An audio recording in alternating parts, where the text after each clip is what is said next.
Okay, so here I am. I'm trying to fix my ozone machine. And this is a completely unrelated doorbell.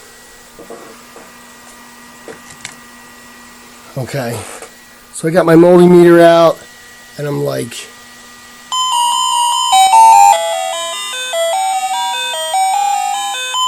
I didn't catch it very good there. I apologize. I wasn't paying attention.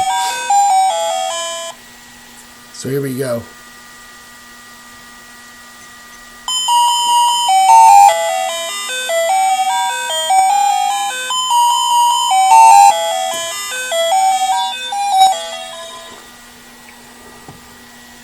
Pretty weird. I just waved it around the room just to... See?